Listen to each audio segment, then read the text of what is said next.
Welcome back to How Soccer Explains Leadership. Once again, I am Phil Dark, your host. Very much appreciate you being part of the conversation. And as usual, I'm excited to be here with you. And as usual, because we have a great guest with us again today. And once again, we have a guest who is a little bit outside of the soccer arena. He is a football player, American football player, that is. He's not the European style of that, but he is playing in Europe. So it's kind of an interesting twist on what's everything going on. So he's got a unique perspective that, not unique, but it's rare perspective of an American playing American football over in Europe. He's written a leadership book that we're going to talk about today. And he's just a guy that I've enjoyed getting to know a little bit, and I hope you will enjoy getting to know him too on this show. If you haven't done so already, go ahead and rate and review the show.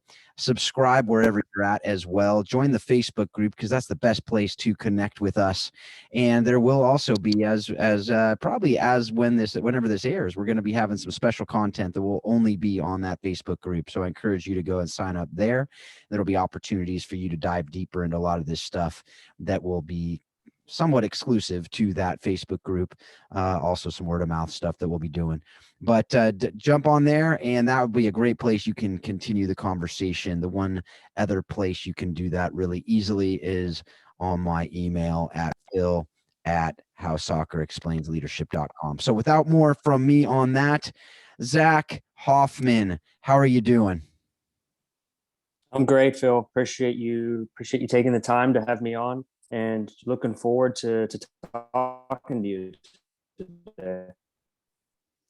Yeah, I'm excited for this too. I'm excited for this conversation because, like I said before, it's got a lot of kind of nuances, kind of some fun, cool stuff. So, the first thing I like to do whenever we get a new guest is to let you share your story a little bit. Most people probably don't know who you are, so if you could just share your story, how you developed your passion for American football, leadership. Definitely. So basically, I am a retired player. I just stopped playing in 2018.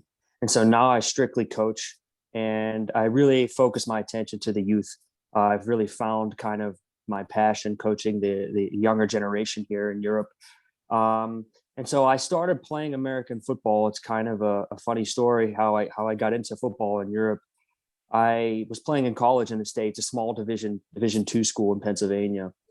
And I kind of hit a point in my life where I realized that my ultimate goal, which is, most athletes' goal, is to reach the highest peak of their sport.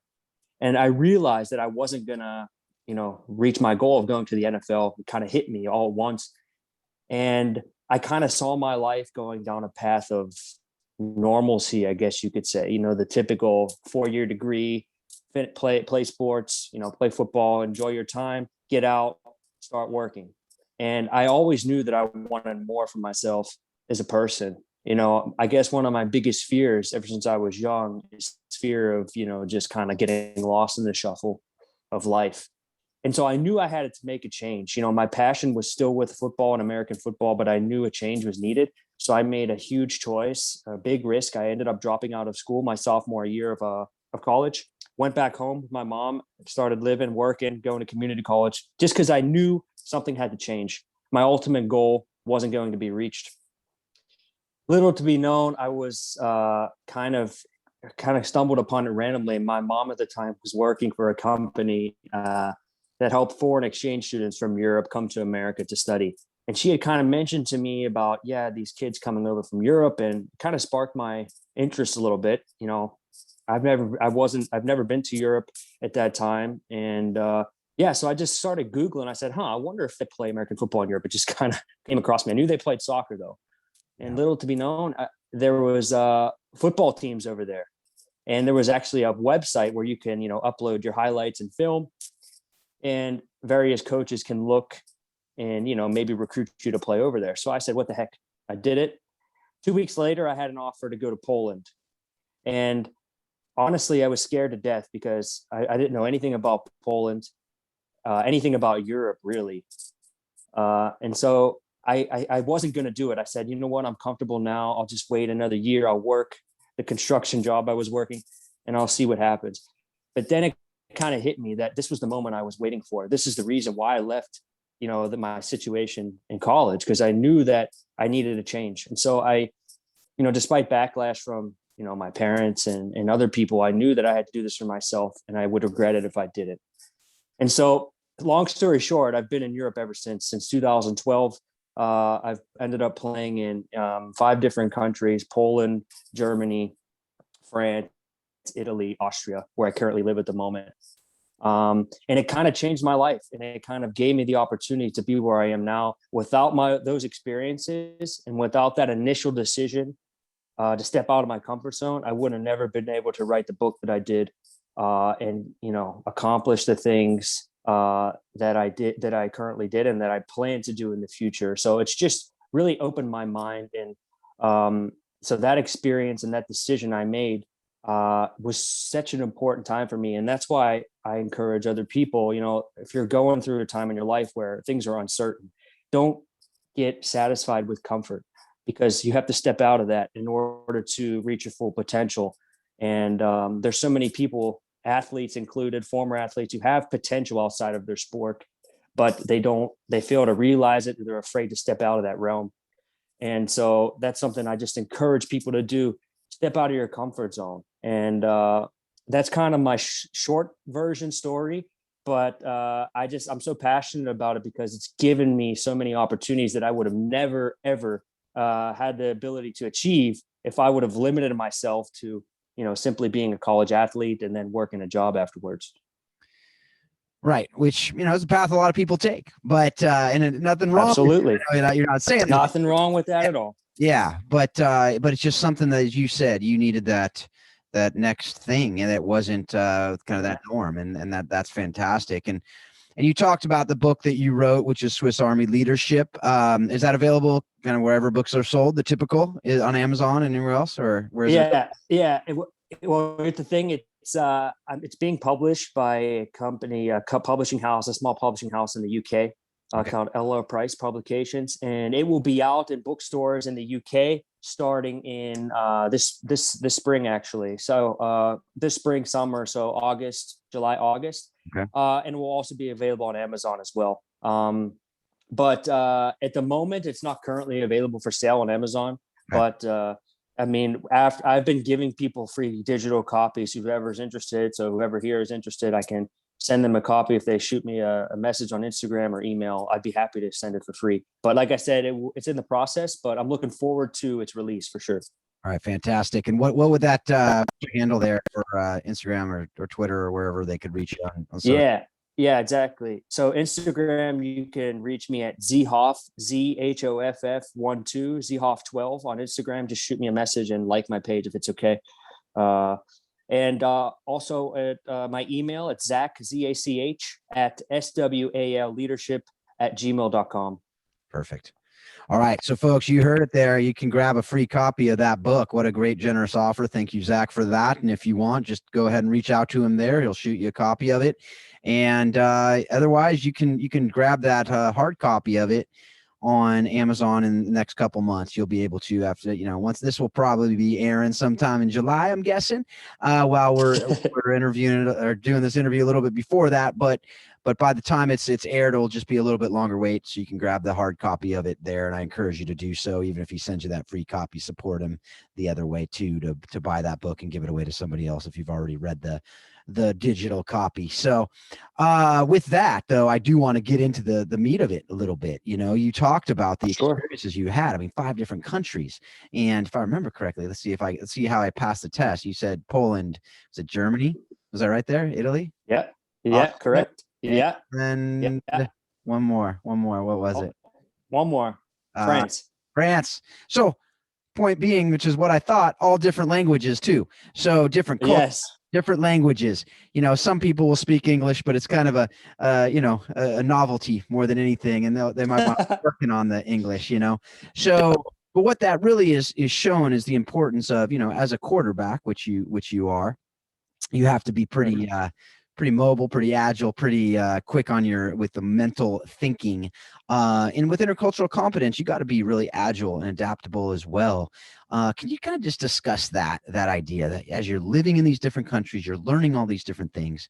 You've obviously written a book on the Swiss Army leadership. So just tell that general idea of the Swiss Army leadership, why you titled it that. I think we can kind of get it a little bit there, just if you know what a Swiss Army knife is. But can you just talk about the book generally and just that idea, that general idea of intercultural competence and the importance of that in our leadership? Absolutely. Like you said, the book is based on the metaphor of a Swiss Army knife. And those of us who know what that is, it's a tool that's adaptable. It's able to accomplish many tasks. And what I found is that being in these different countries, you have to be a person who models yourself as a Swiss Army knife, I guess you could say. You have to be able to reach people and, more importantly, earn their respect. And when I say earn their respect, that's done in different ways from what I've noticed in the countries that I've been in. I'll give you an example. For when I was in Italy, in South Italy, I was coaching a youth football team there. And the culture is very laid back. It's kind of it's a coffee culture. People are out all the time. The weather's great. They're kind of laid back. And if you attack them as a coach in kind of an aggressive manner and, try to like a totalitarian kind of strategy, it's not going to work, because they're going to realize that, hey, this guy is not the type of person we want to be around, because it's just not what they're used to. However, when you go to Germany and Austria, the northern part of Europe, that's more accepted. They're more business discipline oriented. And that's something that I learned you could say learning by doing, because as a former player, I kind of had the mindset when I started coaching as a player. So I was kind of the hardcore kind of coach, because, I thought that, hey, this is how I played the game of football. It's a tough sport, so I have to coach that way. But it was totally wrong, just because the kids were not kids, the young men were just not, they just didn't take to it because it wasn't what they were used to. And so this made me really think about, wow, it's really important to, before you step into any role as a coach or a player, to observe your surroundings first. And what I mean by observe, and that's actually part of my book, one of the tools I say, observing the people you work with and the people that you're going. If you observe how they take to certain, then adjust and react and adjust your leadership style in order to reach them in the best way possible. And so, like I said before, observing, I used various tools, Swiss Army knife. One of them is so many times as players that we immediately have to, we're the leader and we're the top notch, the top dog. However, I think it's so important, and what I've learned is to listen to each individual. If it's, it's time consuming, but it's so important. Listen to their story, because there's a reason they're playing the sport that you're coaching. There's a reason they're in this situation. So it's important to understand their motives and their goals, because once you understand that, you can adjust your leadership strategy in order to help them reach their goals. Because that leads me to another tool, relating to people. Every country I've been to, it doesn't matter. People love to be related to each other in one way or another. And what I mean by that is they want to know that if they're struggling with something, there's been someone else who struggled with that as well, and who can sympathize with them. And I believe as a coach, as a player, when you can sympathize with your players and your teammates, that earns respect. And once you have respect, then the possibilities are endless, because I think that's any athlete's goal, any player at a high level or any coach, to have respect from their peers. And so this book is based on various stories that I've experienced in these countries, similar to the one I mentioned about in Italy, and how I was able to earn the respect of my teammates and my fellow colleagues in various different manners. Some, like I said, some ways I had to be the outgoing, upbeat guy who joked around, and then in some other situations, I had to be the serious guy, disciplined, and into their goals. So this book, I'm what I love about it is obviously not because I wrote it, is the country and experience. I don't consider myself an expert in leadership, anything like that. I don't even like the term expert, because I feel when you say you're an expert, you're limiting yourself. You're saying, "Oh, I've reached my potential." So I feel like those who are really developing play are the ones who are constantly striving to learn more. So like I said, I don't consider myself an expert. This book is based on experiences. Yes, particularly in the sports field, in the sports realm, but I believe they apply to all aspects of life. Because as you know, as a soccer player and coach, sports teach us so much about life, and we can learn so much about them. And even people who don't play sports, I believe, can learn from athletes and coaches and the experience they had, because I believe there's a lot of carryover. And so, like I said, I'm really looking forward to the book coming out. And I think that it has the potential to, just kind of open people's eyes to the world and, kind of give them a more global perspective on how humans tick. At the end of the day, true, we're all human. We all, you could say we all kind of are made the same, but the way we are brought up, our upbringing, our atmosphere makes us different. And so I believe it's so important to recognize those differences and accept them, and then adapt your leadership strategy accordingly in order to get the best out of your team. Yeah, that's something we talk a lot about on this show. Actually, the idea we talk a lot about DISC and the personalities, the different personalities that we have, and how we need to really meet people where they are, understand them, study them, understand who they are, how they're wired, and it's our job to speak their language. Right. Same way going to Poland, your job is not to go in there and just start speaking English and expect everyone to adapt to you. Yeah. No, you go in there, you learn Polish, or, you suffer the consequences, quite frankly. That's right. We don't see that oftentimes. I talk about that with culture, with personalities.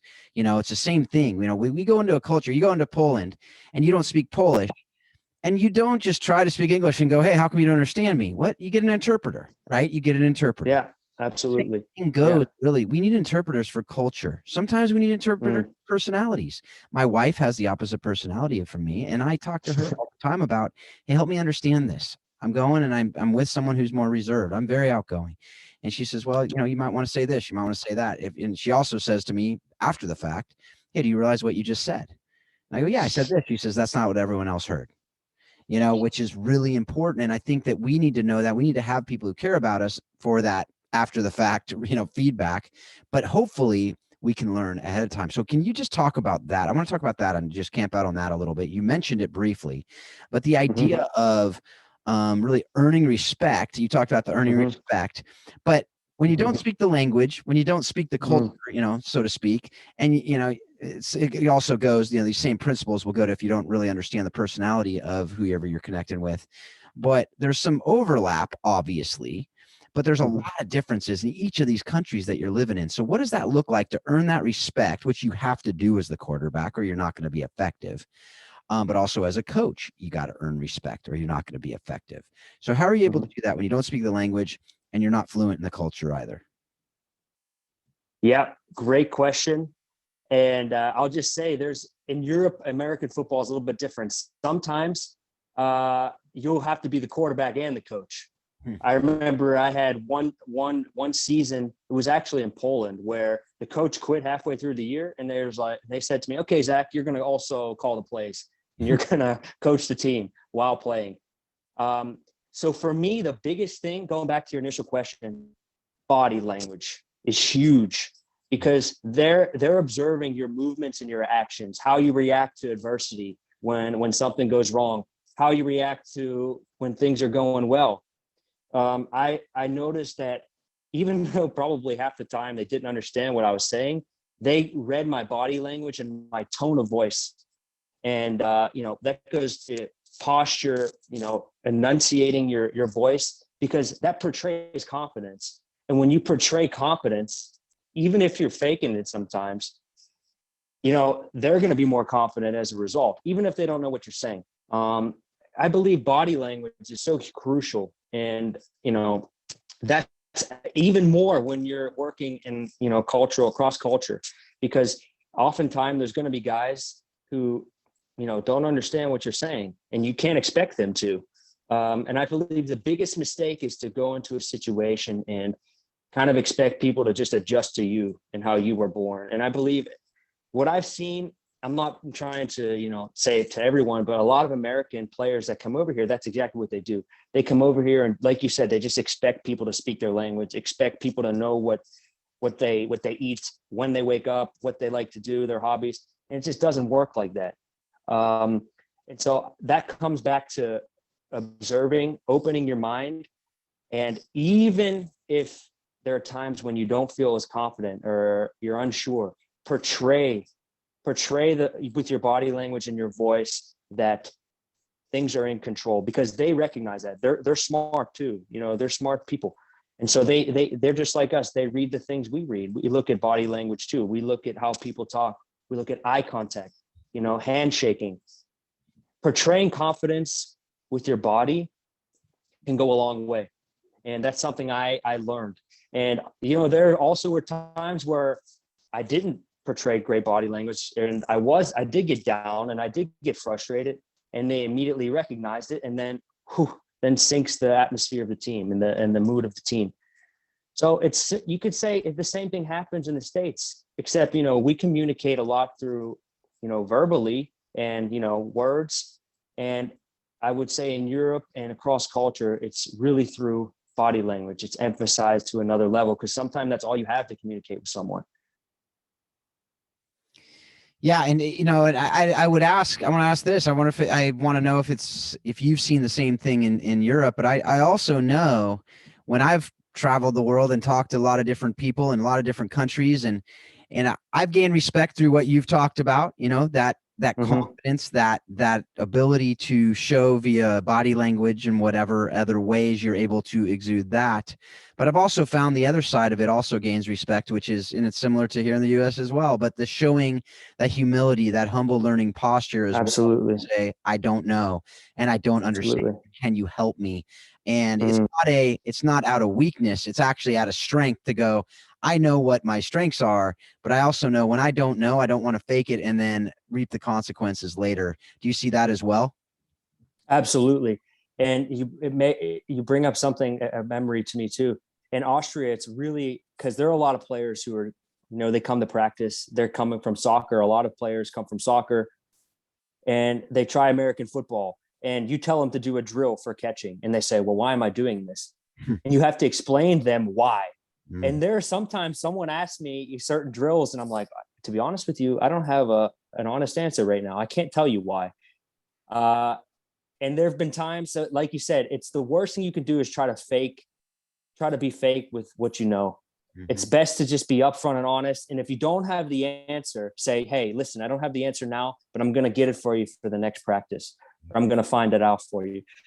That goes so much of a long way. And like you said, it's not easy, because you have to humble yourself as an individual who's maybe been playing the sport or coaching for a long time. And I think that's exactly what you were saying. The worst thing you can do is try to fake, facts, fake things that you don't know, and just say things because they realize it, or they'll go do the research themselves if they realize you're not giving a straight answer.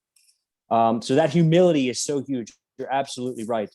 And especially here in American football, I think with soccer, it's the opposite, but there are so many American players who come here and they have much more experience. They played the game of football much longer, American football, that is. And so they come here and with a sort of cockiness. And the best thing you can do is show that, hey, I'm one of you. Yeah, maybe I played the game longer. Maybe I'm here as a professional getting paid, but I'm one of your teammates and we're at the same level.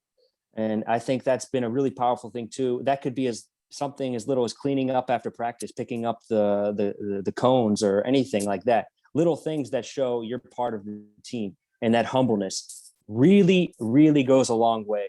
And it's something here with American football that a lot of American players, they don't realize at first. They come here with a big ego, understandably so. and they don't realize that they're losing the respect of their teammates, even though their ability may be above, the European players.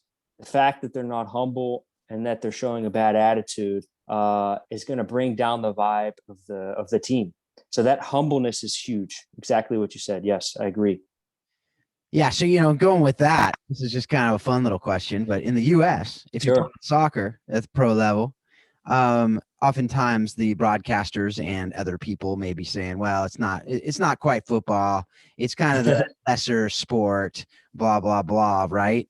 In Europe, it's probably the flip side of that, right? I'd imagine. Absolutely. It's kind of like this, what in the world? And what I say to people is you dog on the things you don't understand, right? And I think there is a lot of that, right? That the Europeans just don't get the full extent of it, same way a lot of Americans don't get the full extent of the sport. And that's why they don't like it, is because they don't really understand it.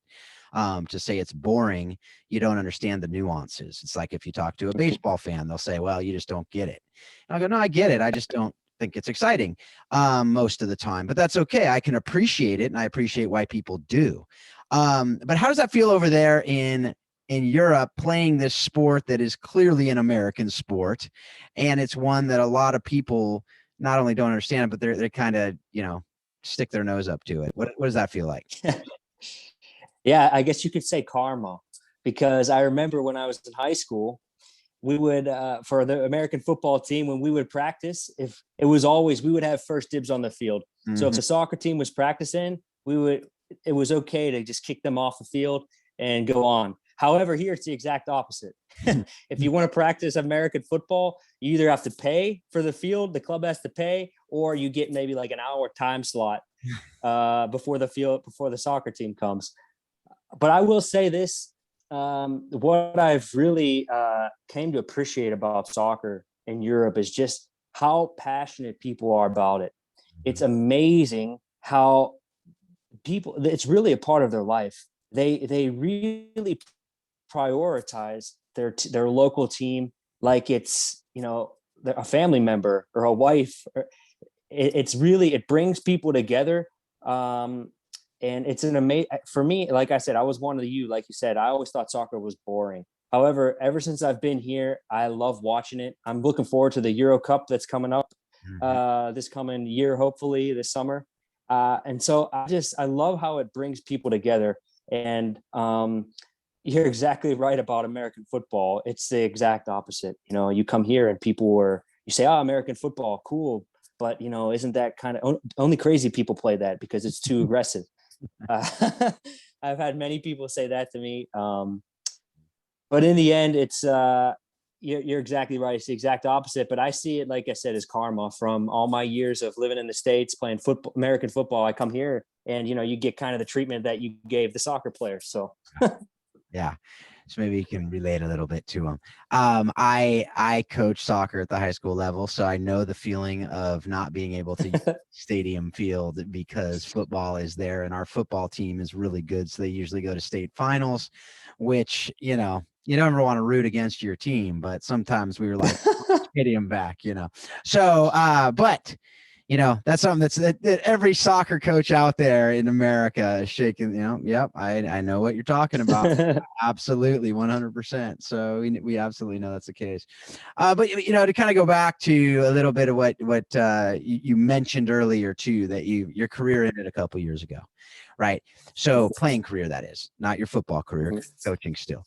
But what have you really learned about life? That is a moment that every athlete not remembers exactly where they were, but you remember finishing playing at that highest competitive level. And football is one of those sports that when you stop playing football competitively, you're pretty much done playing tackle football with pads.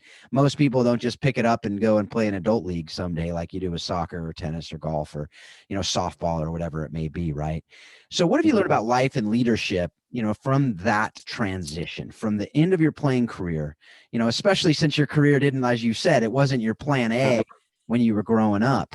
So as it comes to an end, you realize that's never going to happen, and you learn these lessons. What were some of those lessons, and what did you learn about, just yourself and leadership from that? Yes, great question. And Yeah, this is definitely, there's two sides to this. A lot of people say, don't have a plan B because it takes you away from your plan A, which, I can understand. However, there are so many of us who simply aren't going to play at the highest level, even if we're striving for that our whole lives. And my biggest mistake is I didn't have a plan B. I didn't set myself up for when I was done playing football. I kind of considered myself as a privileged guy, a privileged athlete, where I kind of said, hey, I played in these countries. I was a quarterback. I was the leader of my team. Someone will hire me. I'll get a job, kind of this blind faith. And I didn't set myself up. I just knew, I said, okay, 2019 is going to be my last season and we'll see what happens. However, I stopped playing. I was 27. I was 27 years old. Never really worked a real job outside of, the jobs I was playing football. And I went through a very difficult time for about 2 years trying to reinvent myself. And one of my biggest mistakes was identifying and limiting myself to simply my athletic ability. I identified myself as a football player, as an athlete my whole life. And that's all I ever really wanted to be. And I didn't really have any other hobbies. That's really all I concentrated on. Sacrificed a lot, but it was a mistake in the end because it put me in a situation where, I was finished playing. I knew I was coaching, but it didn't give me what I needed, financially and the fulfillment I was looking for. And so it was a very difficult 2 years that I went through. And the lesson I learned from that is how important it is to be a leader of yourself before you can lead others. And what I mean by that is, if your life's not going in the right direction and you're not prioritizing your own, mental, physical health, how can you expect to be a leader of others? And I was kind of doing that though, because I was still coaching these young players as I was going through this difficult time. And it made me realize that, I went to practice a lot of days and I had to fake, being a leader, being an effective leader, because I just simply wasn't in the place to do it. I had too much stress trying to figure out what I was going to do with the rest of my life. And so I think that process as we speak is still kind of ongoing. What I've kind of focused my attention towards this leadership development and writing. It's something I've really taken to and I really enjoy. But it's for what I hope athletes learn that I work with and whoever's hearing this is, it's great to have goals in athletics, but understand that it doesn't last forever. Your body's going to fail you at some point. Someone's going to eventually tell you, hey, you're too old. You can't play. You're too slow. Your body's not at the level it needs to be anymore. So what do you do next? What do you do next? So start building those habits and start finding those interests now, even while your playing career is going on. Something, and it's great. A lot of players fall. That's great. But there are also a lot of players who are great players, but it doesn't mean you're going to make a great coach. And so there's got to be a plan B. And so that's why I believe, it's so important to just understand that you have to put yourself in a position to succeed outside of athletics. And that's what I call leading yourself. Lead yourself first, on and off the field. And then when you're done, you can focus on the off the field part even more, because you're going in the right direction. And then you're in a position to step into another leadership role, whether that's in the sports realm or business, whatever. But your habits that you've developed and your passions have been in progress the whole time you've been involved with whatever sport you were. That's something that I failed to do. And it really, I mean, it's hard to say I regret it because, it kind of forced me to hit rock bottom and grow from it. But I think a lot of people, a lot of young athletes, a lot of young players can get a head start on their future outside of sports if they kind of adapt that plan B mindset. Yeah, absolutely. Like you said, a lot of people say don't even have that, but it's wisdom. There's wisdom in there. It's not to not go and put everything toward that plan A and that goal and whatever you really want to do and put everything you have toward it. That's not what it's saying. It's saying that it's 1% of 1% that's going to go play pro. I think it's even less than that, but it's a ridiculously low number. So to be wise and to say, and it may be that you have the ability to, and you just choose not to as well. So that's where that next, don't even call it a plan B. Just say, here's the different things I can do. Right. And Absolutely. ideas, and just be dreaming about what life can look like. But I think before that, though, even more, even as foundational as that idea of just planning is the idea of knowing your why, knowing your purpose, knowing what you're here to do. And, it seems to me, a lot of it, you talked about leading and writing and so on. It's impacting others with leadership skills to be able to help them to flourish, it's my why. But it sounds like you have a similar wiring there. Would that be a correct assumption there, as far as your why behind what you're doing? Definitely, Phil. And exactly what you said, because what I realized is, we live in a society where we prioritize physical things, whether that's, earning a solid income, having a nice house, the comforts of life. However, if you continuously work in your life and it's all about you, and it's all about, improving your life, you're eventually going to hit a point where you realize, well, I'm a believer of this, at least. You're going to hit a point and realize this isn't enough. That this isn't all there is to life. Life is about impacting others and living a legacy and leaving a legacy, because at the end of the day, we're all on this earth for a very short amount of time when we put that in comparison with, time. And so what are you going to be remembered for when you're no longer here? And for you, it's going to be teaching these leadership skills to the next generation, so they can hopefully take part of it and then carry it on again. That's true legacy. A lot of people talk about heroes and legends in sports, but I think they speak more of just stats and, breaking records on the field. However, what I've come to learn is it's so much more than that. Because at the end of the day, people are only going to remember what you taught them and, the type of person you were. And that's true fulfillment. I'm not saying that the other things aren't important. Obviously, finances are important in life. We all need that. That's how the world works. But if that's what your limitations are, you're going to be a very empty person at some point or another. From my experience, just talking to people and even personally. And that's what I realize now, is that coaching for me is now a platform, and sports has become a platform. I don't coach to teach kids how to play American football. I teach it because it gives me a platform to teach them lessons that will therefore, help them in life and in their leadership roles and their future roles. And I think that's when you really get it as a former athlete and as a coach and as a person, you realize that, hey, this life is more than just about me.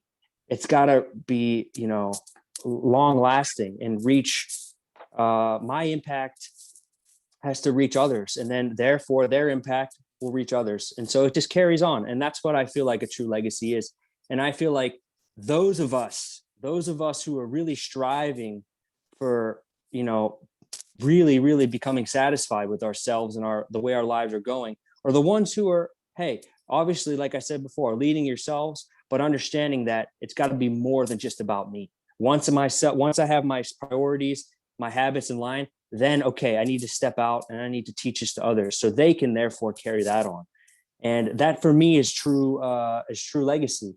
And that's also what I write in my book. I say, leave a legacy. That's the main catchphrase, you could say, because that's what I truly believe it is about. Legacy is so much more than what society says it is. It's not just about stats. It's not just about, what you have, the physical things you have.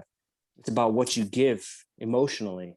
And I think you can relate as well, being a coach. You work with a lot of young athletes, so I'm sure you understand what I'm talking about.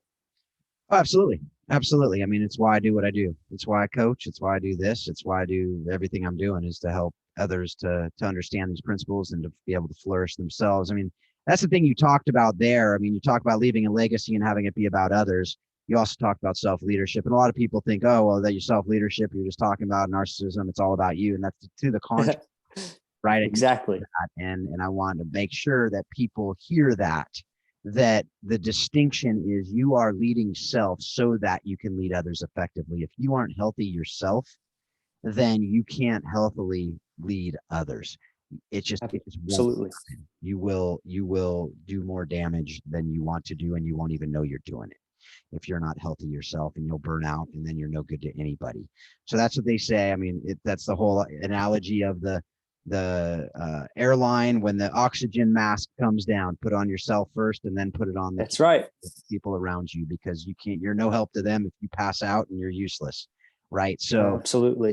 and that's the reality with us. A lot of us are passed out and useless as coaches and as people, because we're not taking care of ourselves. We're not getting the sleep we need. We're not getting the healthy. We're not getting our exercise and the eating and everything else that we need, as well as reading the good books. As you say, drink deeply from good books. John Wooden, phenomenal quote from him. So those are the cool things. Corey Close, who was recently on our show, said, the things that matter are not the national championships and the title. And this is coming from a woman who coaches at UCLA, so they know national championships. And absolutely said and they hear this from somebody else. She got it from somebody else, but it's who you are impacting and who you're becoming. That's what matters. And how you're doing. That's what matters. So with that, I want to move on a little bit here. Not move on a little bit. Move on to the idea of, and you talked about it. It really goes to the conversation we had about moving on, the end of your playing career. That's one area where you need mental toughness, but also during the game, as you're going through this, in practices, in games, in different times of life, when you're hurt, when you may not get the start, when you may not get that letter from the school you wanted, whatever it is. Talk about the importance of mental toughness and resilience in sports at every level, and particularly when life throws you those curveballs, but even when it's just going the normal life, the importance of resilience. And I've said recently to several people, I think we have a pretty soft culture here in the U.S. especially, and I think Western Europe's probably similar, that we don't do as well as we should. So why is it so important? How can we do it better? And what does it look like? Yeah. So definitely mental toughness is a huge thing, especially in American football, because there's going to be times where you're going to be in pain. You're going to get hit. In American football, we have a saying, everyone can throw and catch, but until you put the pads on and take the first hit, then you really know if this sport's for you. And that's so true, because the physical pain we're going to experience in this sport, it has to be mind over body eventually. And I believe that translates a lot into actual real day life, because maybe not physically, but there's going to be situations where you're going to lose your job. Hopefully not, but it could happen. You're going to lose a family member. Adversity hits us in life. And I believe that sports go a long way, and they can be a platform to prepare us to better, kind of handle the situations that real life comes. Obviously, I'm not trying to compare them, because at the end of the day, we play a game, whatever sport you're playing, it's a game. However, we can use that as I guess kind of a trial run for life's adversities. And so that's one way mental toughness can really, from what my experiences, really kind of transfer over into real life. And another thing with me, I would say, I always kind of consider myself an underdog. I'm kind of a small guy. I'm not your typical, I'm 5'9", 170 pounds. Not a guy you would think is, wow, okay, he's a quarterback or he's a football player. And so I kind of use that as I said, okay, I'm lacking in physical, not ability, but lacking in, physical stature. So I have to accommodate that with being tough, physically and mentally. So every time I step on the field, whatever I'm lacking on the field, I make up for, a mental toughness and, the heart that I have when I play the game, and how I try to lead others and my teammates. Because at the end of the day, mental toughness it's easy to talk about it and say it, but until you're in that situation, you're never really going to know how you're going to react. And that goes to what I said before about stepping out of your comfort zone. It's the same with sports. There eventually comes a point where you just got to go for it. As you know, as a coach, those players who are passive and are afraid to make mistakes are likely going to make mistakes. And those who say, you know what, listen, I'm just going to go all out and we'll live with the results, are the ones who reach their full potential. And it's the same in life. And that's easier said than done, because a lot of times you're going to go all out and you're going to fail. In soccer, you're going to turn the ball over. In football, you're going to throw an interception. You're going to make mistakes, and you got to react from that. But until you until you put yourself in a position to make mistakes, you're never going to know how you react. And that goes back to society too. There are so many people, from my experiences, who are comfortable in their life. They sit back and they're afraid to, go all in. And that's why they're not mentally tough, because they are never in a position to be. They're content with being comfortable. So when adversity does come, like it does for all of us, they're not ready to handle it because they never stepped out of their comfort zone. And so that's what I mean. Going back to sports, use it. And, it's hard to say this as you're playing, because a lot of people just enjoy playing and they want to have success. But when you really step back, you can really, prepare yourself for life and what's to come. And a lot of times I think we realize it as athletes after the fact, probably during the time we're playing, we're just focused on that. But when when our careers are over and we sit back and maybe we observe as a coach our other players, we kind of notice those situations more when the time to become mentally tough is. And like I said, that's why sports to me is just an amazing, regardless of the sport you're playing, because it's really a preparation for the real world. And that's why I love working with the youth, because they're kind of at that stage where they're growing up, they're becoming men, and they're going to start experience this kind of adversity.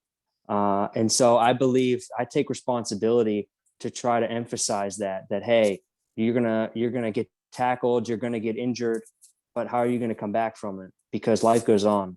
And it's the same, the game goes on, and it's the same with life. Life goes on.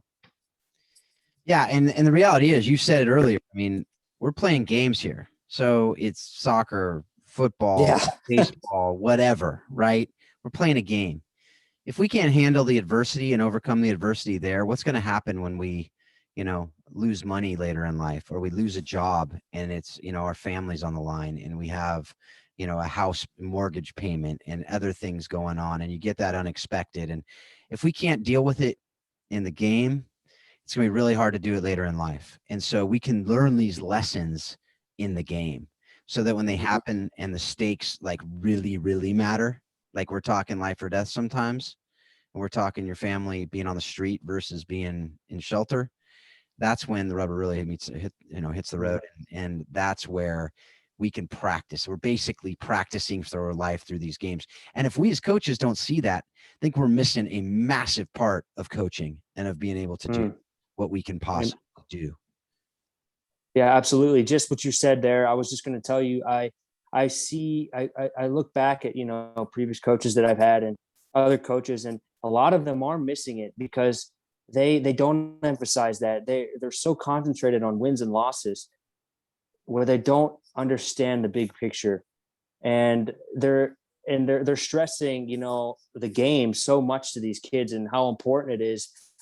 But in reality, it's just not that important. I wish I could say it was, because I've dedicated my whole life to playing sports, but it's just not that important. It's important in the sense where it teaches you for what's to come later in life. And like you said, if you're a coach and you're not doing that, then you're doing your kids and your players a disservice, because like we just talked about before, there's a very good chance that none of them are going to become professionals in that sport. They're going to become professionals in other aspects of life. And so I believe that it's really important, even as a coach, to kind of tell your players that, hey, listen, at the end of the day, we're just playing a game, guys. Give your best effort, but at the end of the day, this is just a game. Life is much more than this. And obviously, I get it. At the professional level, it's different because their livelihoods are on the line. So I get it. But I'm talking, at the developmental stages of the sport. I think we as coaches need to do a better job. And there are a lot of coaches who do get it. But we need to do a better job of letting our players know, the realities of life, and that, hey, this is a game. It's important because you're investing your time and energy and your passions. But at the end of the day, it's going to be, eventually you're not going to play this game anymore. Yep. And life is going to come at you. Yep, definitely. And what is it teaching you about that when life does come at you? And I can tell you, one of my great friends, he's like a brother to me, and he played 8 years in the NFL and had an amazing career. The thing I'm most proud of about him though, he's an amazing husband. He's an amazing father to 4 kids, and he's now a math teacher. and he's going to impact so many Wow. lives doing that. It's And amazing. I love him as a brother. I love watching him do that. He's basically like a big brother to my son. And that's what, honestly, if I'm looking at him and I look at all his achievements, those are the ones that I look at and go, Mhm. he gets it. He's a success. That's what I was just gonna. Exactly, he gets it. Yep.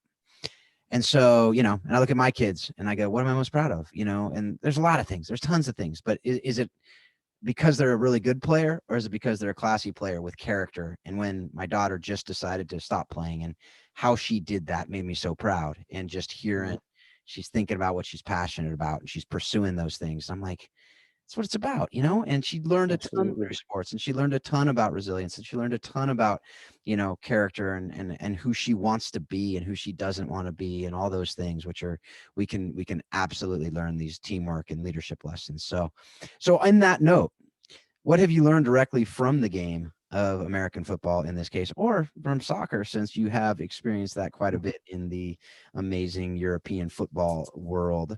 But what have you learned directly from the game that you've used in your other areas of life? Yeah. So I'll start with soccer because we're in Europe. So one thing I learned from soccer is just the power it has as far as bringing people together who are maybe different religious beliefs, different views on life. But when they watch their team play, there's a sense of togetherness, and I would just wish that would go beyond soccer. I wish that we could find that kind of common ground with each other and not need a sport to bring us there. But that's one reason why I appreciate soccer so much, is because the way it brings people together and it connects people from from from all over the world, really. Because we all know soccer is the global sport. In every country it's played and it's popular, and the people want to watch it. And when people cheer on their team, they forget kind of the other problems that are going on, and their disagreements. They're focused on this togetherness aspect. And that's why soccer has really taught me about just, the power it can have and the impact it can have. As far as American football, what I've learned from it is that it's not who I am. It's not who I am. And I always thought it was. I always identified as a football player, and I thought I was born to do this, but I wasn't born to play football. I put that on myself because maybe I love the game, or I think I put it on myself because I knew I wanted to help my family eventually when I got older. I wanted to, my mom was a single mother. She raised us as a single mom, and I wanted to give her a better life. And so I think a lot of times I played the game for the end result, even though it wasn't what I was ever meant to do. And while I'm thankful I played American football and I've learned so many things like talk about with mental toughness, physical toughness, adversity that have helped me in my journey, I realized that it's not who I am, and it's not what I was meant to do. What I was meant to do is still in the process of being developed. And I feel like I'm headed down the right path. And I'm thankful because football's taught me a lot of things in life, like I just mentioned. But the most important thing it's taught me is it was just a part of my life. It wasn't my life. And it's not what I'm meant to be. It's just my platform at the moment. And I don't know if that will continue to be my platform. But I think we can all kind of, all of us who never made it to a professional level or a high level of professional can take on that mindset and not put limitations on ourselves, like I said, and just realize that the sport you play is not who you are, and Right. you're so much more capable of everything. That's a really good word for folks out there. And if parents of kids are here listening, play that back for them. It's not who you are, it's what you do. And Mm-hmm. that's a big difference. It's a really big difference. And it can be something that is an amazing experience, but at the end of the day, if it's your identity, there's something wrong there. There's something wrong there. Mm-hmm. So the last question, we have this question, these last two questions we ask everyone. I always love hearing these answers for different reasons. But what have you read, watched, or listened to recently that's Perfect. impacted your thinking and understanding of how soccer, American football, and other sports really do explain life and leadership? Mm-hmm. Yeah. So would say there's an influencer out there. His name's Ed Milet. I'm not sure if you heard of him. He wrote a book. It's called 10X Your Life, and essentially it's a very, very short book about maybe less than 100 pages. But I really took to his story because it was similar. He was he played Division I baseball. He was a great baseball player, and then he had an injury, and it kind of took his career away. And he went through a period, kind of what I went through, of self, exploration and self finding, I guess you could say. And the reason why I love his book is because I can really relate his story to mine. And he's kind of in a position now where I hope to be in the future. He's able to, reach people from all over the world with his message. And, he's an author as well. Obviously, he's successful financially, but the impact he's been able to have on others, especially athletes. I believe if you read his book, you really realize it connects with athletes because he was one himself, and he kind of went through this adversity as well. And he came out on the other side of it. And I kind of used that as motivation to write my book. There were times where I didn't want to do it, or I didn't have the energy, or I was just had other problems financially, mentally, physically. It just kind of said, hey, if he can do it, if he did it with his injury at a young age, then what's my excuse? So I encourage, it's a really short book. It's on Amazon. It's like very cheap as well, but any athlete who's looking for a good, quick read, that's a great book by Ed Milet. It's called 10X Your Life. Fantastic. We'll have that in the show notes. We'll also have your book in the show notes with the way to get a hold of you. So that copy, that online copy. So, but thanks again for being a part of this, Zach. Thanks for who you are. Thanks for what you're doing to impact lives over there in Europe. I'm really glad that we were able to meet, and I look forward to continue our conversation someday really soon. Thanks, Phil. Like I said, I appreciate you taking the time and wish you all the best. All right. Well, folks, thanks again for being a part of this. Thank you for, again, thanks for the download as always. But what I really hope is that you do engage this conversation deeper. Like I talked about at the beginning, we can do that at Facebook, at the Facebook group. Also email me, phil@howsoccerexplainsleadership.com. I've said it before. I'll say it again. I really hope that you reach out to me to not only let me know what really stood out to you in this interview and the other interviews, but how we can make the show better. Other guests that you think we can have on the show, even if it's you. I mean, that's how Zach got on here. He reached out to me. He said, "Hey, that's love to share some stuff with your people," and so we were able to do it. And I'm very glad we did, and I assume you are as well. So I look forward to those conversations online and hopefully offline at some point.